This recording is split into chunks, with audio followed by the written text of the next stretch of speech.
Yes, the peace be upon you. Welcome. I am Dr. Zaid Abdul-Karim, Dr. Z, greeting you in light, love, peace, and harmony.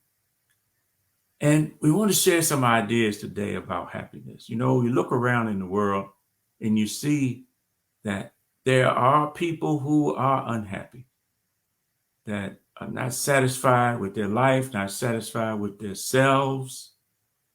And, you know, they say misery loves company, right? So they tend to spew out that poison, that venom that they're feeling and vibrating from their own energy.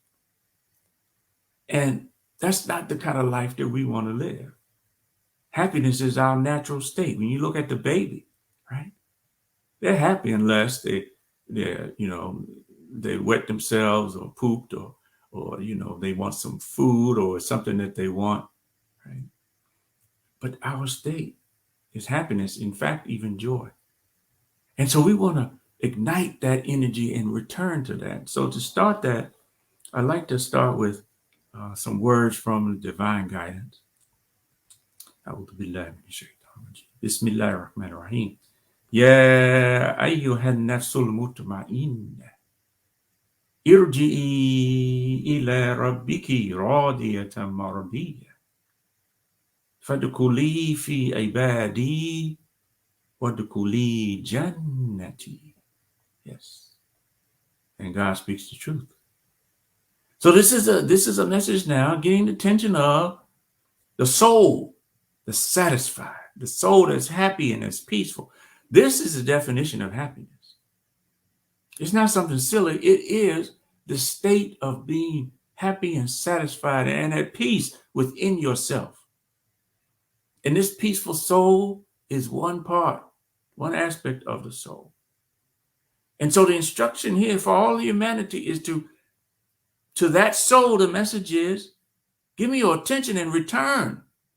Come back to the one who is guarding and evolving and sustaining your life. We live in a world where people seem to have forgotten the Creator, forgotten that every breath you take is because of this sustainer of your life. Right?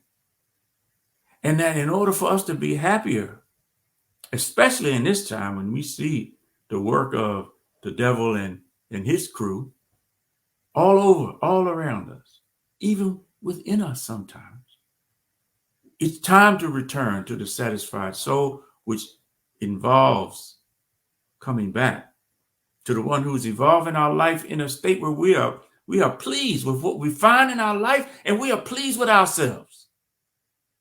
This is part of the state of happiness.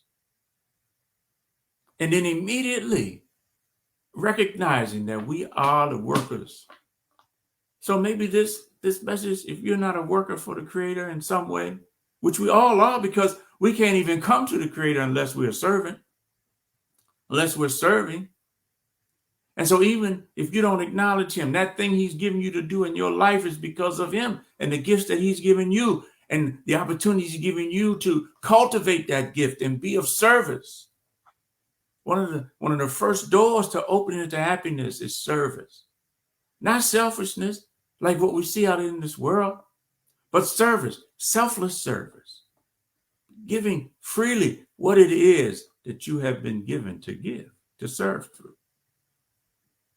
And when we are recognizing that we are working and we're serving for God, then we will enter into a paradise of trees and rivers and fruits, which are symbolic language for all of the many gifts, the wonderful things that we experience in life that are satisfying to us.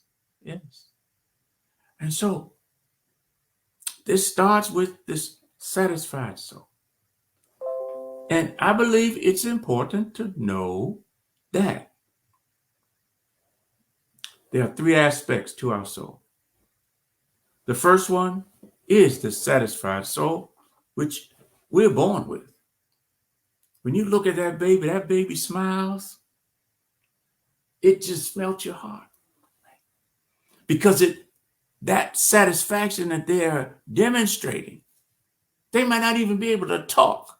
But if they run up to you and give you a hug, that's so satisfying for you and me. And so that ignites that satisfaction that's already within you. And so if we want to experience the satisfaction and happiness more often, then doesn't it make sense that we call on that aspect of our soul? That we do something that's going to allow us to stay in that energy, that vibration, if you will? Yes.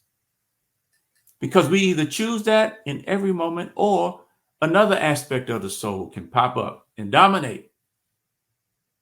That second aspect of the soul is the critical soul. That aspect of the soul that is complaining and blaming and questioning, and it's harshly critical sometimes of other people, and sometimes it can be harshly critical of yourself.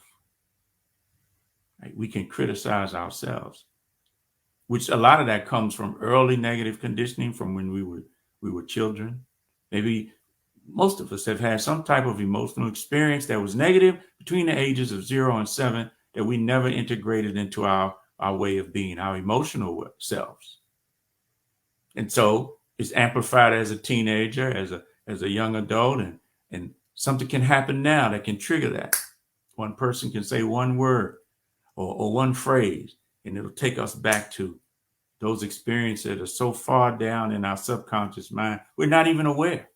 And we wonder why we feel the way we do, why we blame the other person or blaming ourselves. It's because something has been triggered. That aspect of the soul has been triggered. And there's no way to get the happiness from complaining and blaming and criticizing. So we have to be careful what we take into our brain, to our conscious mind. And if we watch the news, it's going to be a bunch of criticism, right? And we can listen to conversations and we can see a lot of criticism. Well, that ignites that part of the soul.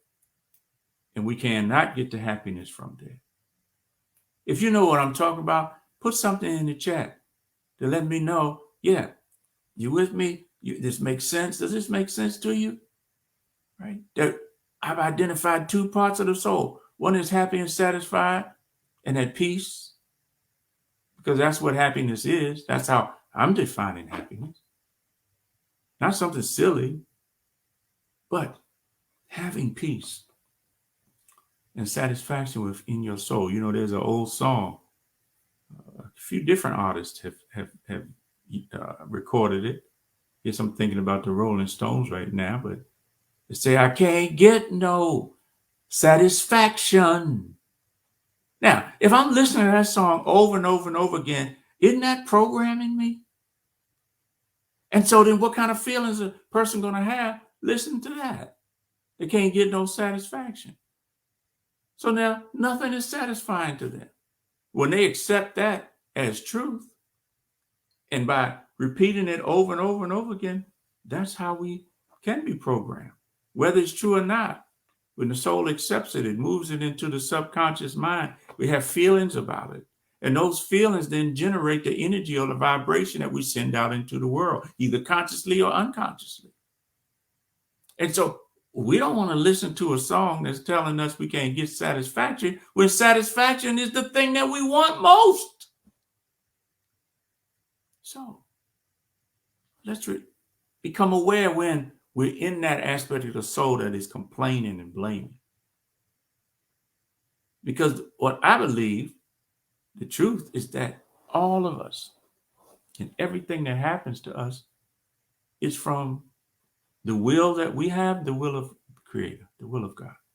And nothing can happen unless it's God's will, whether it's desirable or it's undesirable. Nothing can happen unless the Creator has willed it. So He's willed for us to be in this conversation this morning. And I thank you for being here. So the third aspect of the soul is that one that leads to evil, that is inclined to evil, things that are harmful. And we can see that in our world, fortunately, all around us. So it's really all about the state of being. How do we want to be in the world? Because how we be is how we're going to do, and how we do is what we're going to have. So, which aspect of the soul do you want to be dominant? The evil part of the soul that definitely does not lead to happiness. You know, there are millions of people that the evil part of their soul took over. They committed some type of crime, and now they're spending the rest of their life in prison or maybe on death row. They've lost their freedom. And as a human being, losing your freedom is not happiness. Being constrained by the prison is not a state of happiness for most souls. Well, is it possible we could be in a prison within our own minds, within our own hearts? Yes. And that in and of itself can lead us away from being happy, being satisfied with our lives, and being finding pleasure in the lives and who we are and what we're here to contribute. And we cannot get to happiness through complaining and blaming, judging. It's the worst of happiness.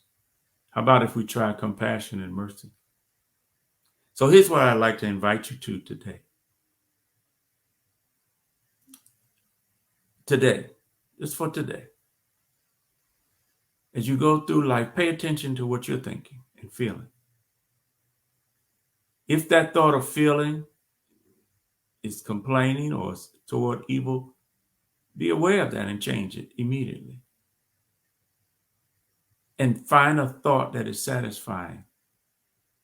I guarantee you, if you look for something that's satisfying and pleasing in your life, in your environment today, in your experiences today, I believe you'll find it. And so the challenge today is to think thoughts that are satisfying. If you have a thought, think, is this thought satisfying to me? Does this thought or feeling please me? Is it pleasing to me? Right? Is it something that is peaceful, and is it a happy thought? And if it is, hold on to that. Think additional thoughts that are related to that, because every thought has another thought and another thought and another thought and a feel and another feeling and another feeling that goes along with it. And as you continue to focus on what's satisfying, what's pleasing to you, what's happy to you, then you will amplify that vibration. You'll send it out, and you'll find that things will begin to come back to you that are within that vibration. It's like happiness is tuning out there in the environment. It's vibrating, it's shaking, and it's waiting for you to tune your vibration to its vibration, right? That's what the whole deal is all about, is the energy that we put into it. And when you tune and it's tuned and you connect, oh boy, now everything can be satisfying to you as you go forward. So we invite you to take that lesson, if you will, and look for things that satisfy you. Acknowledge and appreciate those things that show up today that are satisfying and pleasing to you. And if you do it, when you do it and do it consistently, hey, how about doing it this whole week? And then come back next week and tell me about how it went for you. I promise for you, if you do that, thinking and feeling what's pleasing, what's satisfying, what's happy for you, and peaceful, then you really can change your life in one instant, because that focus shifts the vibration and the energy that you send out, and it shifts what will come back to you. So more happiness, better results, and a better life. Dr. Z signing out. Thank you for paying attention. And if you want to leave any comments, please feel free to do so. Also, if you're interested, we have some tools to support you at drzhappiness.com/programs. drzhappiness.com/programs. And we leave you peace and love unconditionally. Thank you.